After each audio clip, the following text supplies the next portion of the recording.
ಇದು ಕೆಲವರಿಗೆ ಜಾಗದ ಒಂದು ಅಭಾವ ಇರ್ತದೆ. ಜಾಗ ಮನೆ ಹತ್ತಿರ ತುಂಬ ಕಮ್ಮಿ ಇದ್ದರೆ ಉಂಟಲ್ಲ, ಈ ರೀತಿಯಾಗಿ ಸಮೇತ ನಾವು ಗಿಡಗಳನ್ನು ಬೆಳಿಬಹುದು. ನೋಡಿ ಇಲ್ಲಿ ಗ್ರೋ ಬ್ಯಾಗಲ್ಲೂ ಬೆಳಿಬಹುದು. ನೆಕ್ಸ್ಟ್ ನೋಡಿ ಇಲ್ಲಿ ವೇಸ್ಟ್ ಡ್ರಮ್ ಏನಿದೆ, ಈಗ ನಾವೇನಾದರೂ ತಂದಂತಹ ಡ್ರಮ್ ಏನು ವೇಸ್ಟ್ ಆಗ್ತದೆ ನೋಡಿ, ಅದರಲ್ಲಿ ಕೂಡ ಮಣ್ಣು ತುಂಬಿಸಿ ಬೆಳೆಯುವಂಥದ್ದು. ಹಾಯ್ ಸ್ನೇಹಿತರೆ, ನಮಸ್ಕಾರ. ನಮ್ಮ ಮಂಗಳೂರು ಮಲ್ಲಿಗೆ ಯಾರಿಗೆ ಇಷ್ಟ ಇಲ್ಲ ಹೇಳಿ? ತುಂಬಾ ಚೆಂದ ಅಲ್ಲ ನಮ್ಮ ಮಂಗಳೂರು ಮಲ್ಲಿಗೆ.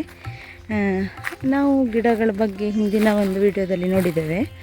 ಈಗ ಮಲ್ಲಿಗೆ ಹೂವನ್ನು ಯಾವ ರೀತಿಯಾಗಿ ಕಟ್ತಾರೆ ಅಂತ ನೋಡ್ಕೊಂಡು ಬರೋಣ ಅಂತ ಹೇಳಿದರೆ, ಅದನ್ನು ಬಾಳೆನಾರದಲ್ಲಿ, ಬಾಳೆಯ ಈ ನಾರ ಏನಿದೆ ಅದರಲ್ಲಿ ಕಟ್ಟುವಂಥದ್ದು. ಇಲ್ಲಿ ಮಲ್ಲಿಗೆಯನ್ನು ಕಟ್ತಾ ಇದ್ದಾರೆ.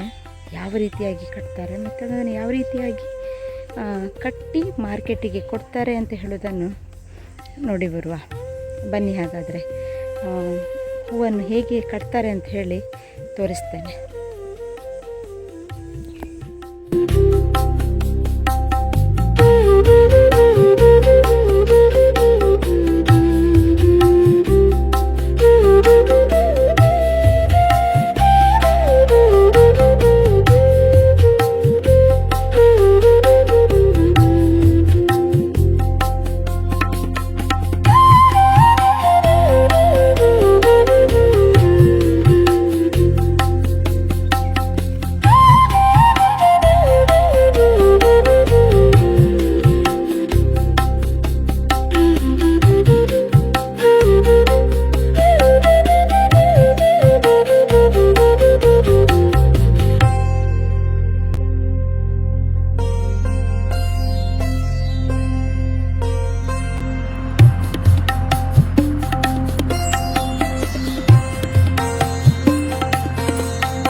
ಇದೀಗ ಬಾಳೆ ಹಗ್ಗ ಉಂಟಲ್ಲ, ಅದನ್ನು ಹೇಗೆ ತಯಾರಿ ಮಾಡೋದು, ಹೇಗೆ ನೀವು?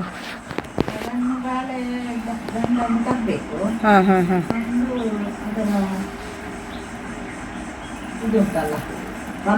ಹಾಂ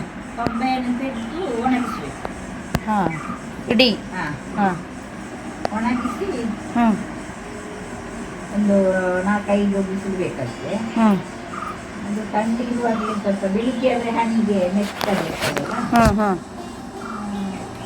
ಅದನ್ನು ಮಡಿಸಿಬೇಕು. ಹಾಗಾದರೆ ಹಗ್ಗ ಒಳ್ಳೆದು. ಮಡಿಚಿ ಅದನ್ನು ನೀರಲ್ಲಿಡಬೇಕು. ಅದು ಕಟ್ಟುವಾಗ ನಾವು ನೀರಿಗೆ ಹಾಕಿ ಹಗ್ಗ ಮಾಡೋದು. ಓಕೆ. ತುಂಬ ಇದೀಗ ಕಟ್ಟುವ ಮುಂಚೆ ನೀರಲ್ಲಿ ನೆನೆಸಿಟ್ಟದಲ್ಲ, ಅಂದರೆ ಕಟ್ಟುವಾಗ ಸ್ಮೂತ್ ಸಿಗ್ತದೆ ನಿಮಗೆ ಹಗ್ಗ, ಇಲ್ಲಾಂದರೆ ಕಟ್ಟಾಗೋ ಚಾನ್ಸಸ್ ಉಂಟು.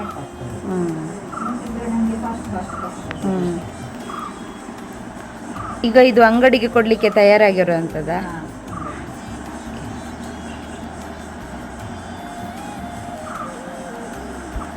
ಮುಂಚೆನೆ ಕೂತ್ರೆ ನಮಗೆ ಮಧ್ಯಾಹ್ನದವರೆಗೆ ಒಂದು ಹಾಂ. 2 ಗಂಟೆಯಲ್ಲಿ ಕಟ್ಬೋದು. ಎಷ್ಟು ಸಿಗ್ತದೆ ಒಂದಿನಕ್ಕೆ ಅಟ್ಟೆ? ಒಂದು ಅಟ್ಟೆ ಒಂದಟ್ಟೆ 1.5 ಅಟ್ಟೆ. ಹಾಂ ಸಿಗ್ತದಾ? ಈಗ ಏಪ್ರಿಲ್ ಮೇ ಅಲ್ಲಿ ಜಾಸ್ತಿ ಆಗ್ತದೆ. ಇದಕ್ಕೆ ಸೀಸನ್ ಯಾವಾಗ? April March April May. March April May. Rate ಕೂಡ ಒಳ್ಳೇದುಂಟಾಗ? ರೇಟು ಮಾರ್ಚ್ವರೆಗೆ ಒಳ್ಳೆದಿರ್ತದೆ. ಹಾಂ ಈ ತಿಂಗಳಲ್ಲಿ ರೇಟ್ ಎಲ್ಲ ಕಡಿಮೆ ಇರ್ತದೆ. ಹಾಂ ಹಾಂ ಹಾಂ ಹಾಂ ಫಂಕ್ಷನ್ ಎಲ್ಲ ಇದ್ರೆ ಜಾಸ್ತಿ ಇರ್ತದೆ. ಹಾಂ ಹಾಂ ಹಾಂ.